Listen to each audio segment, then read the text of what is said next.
just don't get you. I just don't get you.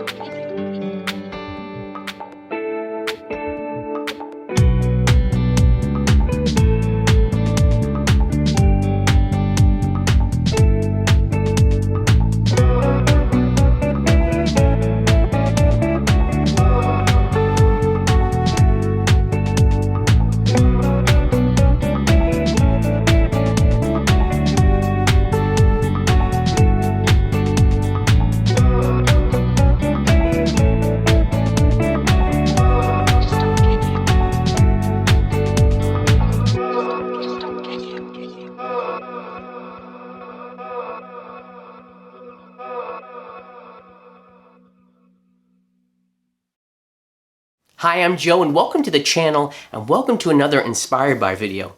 In this Inspired By series, I like to take an original piece of music, either inspired by an artist or a genre of music, and I like to go through all the guitar parts for you, breaking them down and showing you the styles and techniques that make up that music in hopes that you can incorporate it in your own playing. In this one, we're taking on Chillwave. And yes, that was a new genre on me as well. Let me grab a guitar and I'll start breaking down all the parts for you. This genre of music is really a lot of fun to play. It really has a lot of 80 vibes to it, a little bit of retro and like lo-fi sounds, but I find it's also very hypnotic music. If you notice, this whole chord progression that we're doing throughout this whole song is exactly the same as we cycle through the different various parts of them. And the idea is that you slowly add characters to the story, if you will, that you're trying to tell with the music, and introduce them and intensify the music slightly as you go along. So all that's happening here is we're actually starting off the B minor chord, and then it's an A in the bass over a B minor, and then I do a G major 7. But here's what's interesting about this. There's nothing wrong with this progression, but I found that the music needed a little bit more moodiness to it, for lack of a better word. And so what I found was interesting to do is take your B minor chord, and if you lift up your pinky, you're exposing, if you're not barring your first finger, you're exposing the open G string. And this kind of acts like a drone throughout all the chord changes.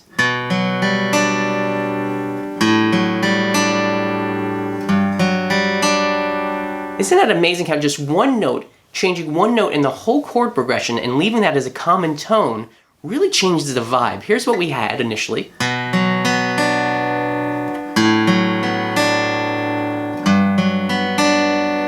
Nothing wrong with that, but here's what we ended up with.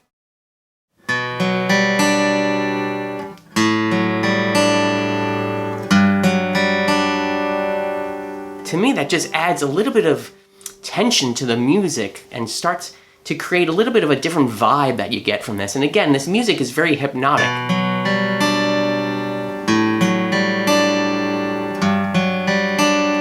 And later on in the song, I just do a slight variation of these chords, where I basically, it's not even just variation of the chords, it's more a variation of the picking. I start building a little more intensity, so we go to this.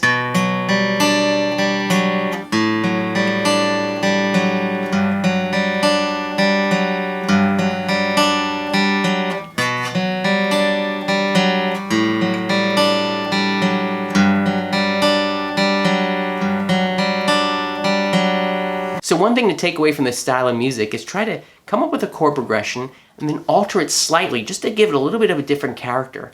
This can be done by either removing a note in the chord shape that you have, or adding a different note to the chord shape. Let me now grab an electric guitar and I'll break down those guitar parts for you. So when you think about crafting guitar parts for this style of music, think more in textures. You're trying to add layers of different sounds to build and intensify the music. So one thing that you'll definitely notice on this is I put a boatload of effects on this guitar. I'm not sure how well this camera is going to pick it up, but I have basically going on a chorus sound. I have a delay. I also have a reverb that has a shimmer type of effect. You can hear a little modulation on top of that, on the tail. And then I added yet another reverb on top of that, I think a plate reverb. And just a slight overdrive pedal. It's still clean sounding. But you can hear there's a lot to this sound. And what I'm playing is basically outlining different chord tones that are happening while the main guitar part is happening. So when you look at your chord progression, you have a lot of notes that you can work with here. We obviously have a B we can work with. We have that G that we talked about as that drone in the opening guitar part. And we also have a D. We have an F sharp that kind of stays throughout the whole entire progression. The only thing really moving here is the bass line from B, A to G. So what I'm doing for this first guitar part again is outlining those chord tones. And I'm starting off first with a B. No surprise, right? That's the root. I jump down to an A, and I pick up a D up here. Why would I do that? Well, because the chord changes with the A in the bass, but that D is still in this chord shape. So that's why this works well. And then I go to basically a D with a G now. Why? Because we have that going at the chord changes. Remember, we have the B to the A to the G, and I'm kind of outlining the B to the A to the G in this guitar part, but I'm adding some other chord tones as well.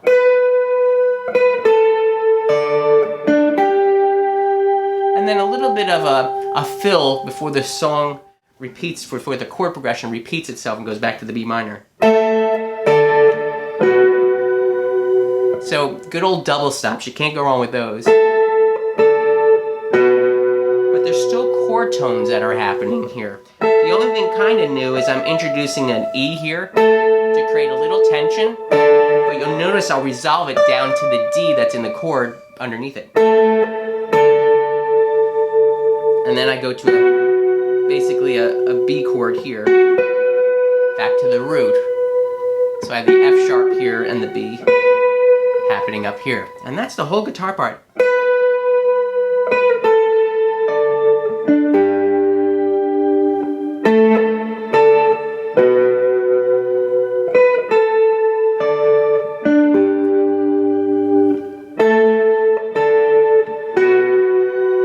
Again, very repetitious, but it tries to add a little bit of motion into the chords that are happening underneath it.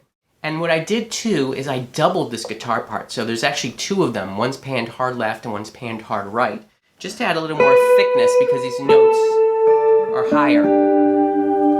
And I did something else, which leads us to guitar part number 3, which was I played the same line an octave lower.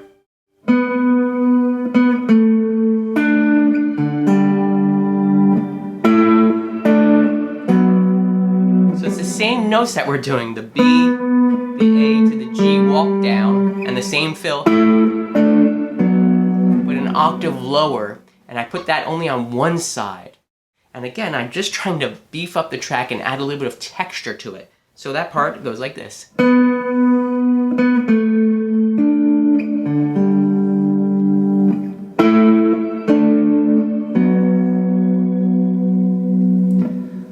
Interesting, if you notice what's happening when I'm doing with these guitar parts, and this can happen in any genre of music, and I encourage you to think this way, think in different levels of frequency. You know, we have the bass playing the lower notes, we have the acoustic guitar kind of in this space, and now we're thinking, well, where else can I have like other guitar parts that don't interfere with what's happening there on the frequency range? So we went up high.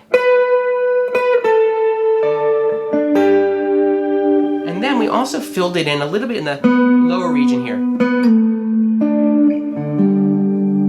So all I'm trying to do is just think about the whole guitar deck and the different frequencies there, and I'm trying to place parts that'll supplement that and fill out the entire spectrum, the frequency spectrum of the song.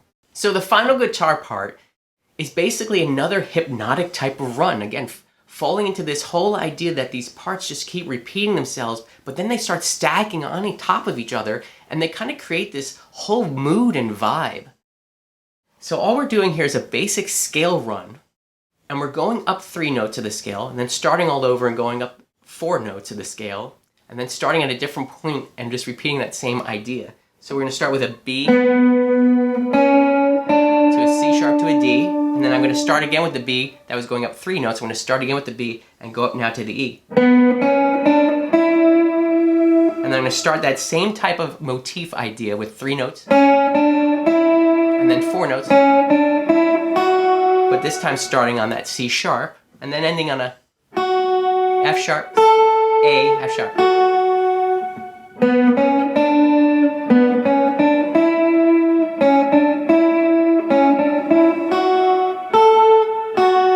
So here it is up to speed.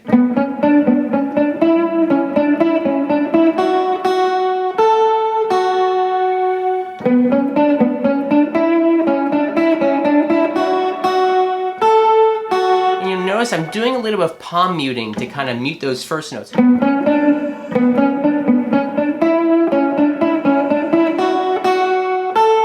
then open up those last notes.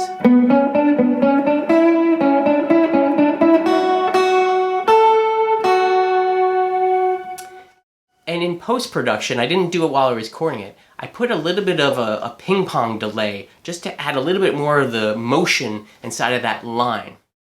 So something interesting to try to add to your music, if you're going to add some textures in different parts, if you want to create some tension, start adding like a single note line, a chasing line, just to kind of build up that pressure. And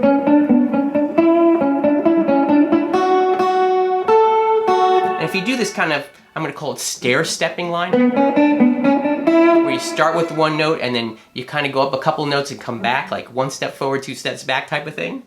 That really seems to add to the listener this idea of like, I'm not resolving, I gotta get somewhere.